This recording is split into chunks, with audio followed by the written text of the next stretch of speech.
Saraswati Pushkaram at Kaleshwaram from 15th May to 26th May.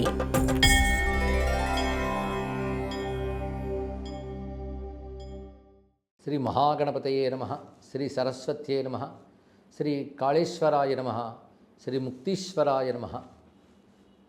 ఈ సంవత్సరం అనగా శ్రీ విశ్వావసునామ సంవత్సరంలో వచ్చేటువంటి పుష్కరాలు సరస్వతి నది పుష్కరాలు. సరస్వతి నది అనేటువంటిది కలియుగం ప్రవేశించిన తర్వాత ఇంచుమించుగా అంతరించిపోతుంది. కానీ భారతీయ సంస్కృతిలో భారతి సరస్వతి నదికి చాలా ప్రాధాన్యం ఉన్నది. పురాణాల్లోనూ వేదాల్లోనూ ఇతిహాసాల్లో కూడా ఈ నది ప్రాశస్తిని వివరించి చూపించారు. దేవీ భాగవతంలో సరస్వతి నది యొక్క వైభవం చెప్పబడుతున్నది. అలాగే మహాభారతంలో కూడా సరస్వతి నది గురించి ప్రస్తావన కనబడుతున్నది. భారతీయ నది సరస్వతి నదీ రూపంలో ప్రవహించినటువంటి పవిత్రమైనటువంటి స్వరూపం. అలాంటి స్వరూపం గురించి వేదాల్లోనే అంబితమే, నదీతమే, దేవితమే సరస్వతి అని చెప్పబడుతున్నది.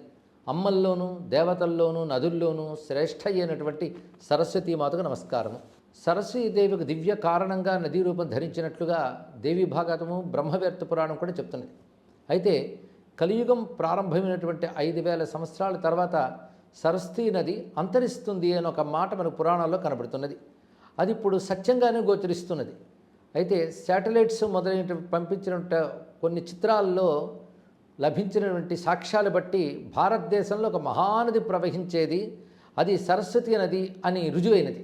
దీన్ని బట్టి వేద పురాణాల్లో చెప్పబడుతున్న సరస్వతీ నది యొక్క ప్రస్తావన సత్యమని మరొకసారి నిరూపితమైంది. అలాంటి సరస్వతీ నది కలియుగంలో అంతరించింది అంటే పూర్తిగా నశించిపోలేదు, కొన్ని చోట్ల వ్యక్తమవుతూ ఉన్నది. అలా వ్యక్తమైన చోట్లలో ప్రధానంగా తెలుగునాట శ్రీ కాళేశ్వర క్షేత్రము, తెలంగాణ రాష్ట్రంలోని శ్రీ కాళేశ్వర క్షేత్రము సరస్వతి వ్యక్త క్షేత్రం అని చెప్పాలి అని పురాణాల్లో కూడా చెప్పబడుతుంది. ముఖ్యంగా స్కాంద పురాణంలో కాళేశ్వర ఖండమును 16 అధ్యాయాల గ్రంథం ఉంది. అందులో సరస్వతీ నది, ప్రణీతా నది, గోదావరి నది ప్రధానంగా 3 నదులు కలిసిన చోటు ఈ కాళేశ్వర క్షేత్రం.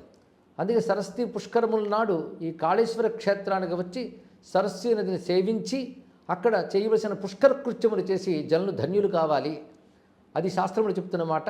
దాన్ని అనుసరించి సరస్వతీ పుష్కరముల సందర్భంగా కాళేశ్వరానికి విచ్చేసే భక్తుల కోసం తెలంగాణ ప్రభుత్వం పూనుకొని మంచి ఏర్పాట్లు చేస్తున్నది. ప్రత్యేకించి దేవాదాయ ధర్మాదాయ శాఖ వారు ఇక్కడ విశేషమైన ఏర్పాట్లను చేస్తున్నారు.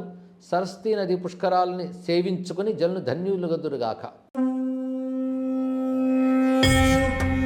Saraswati Pushkaram at Kaleshwaram from 15th May to 26th May.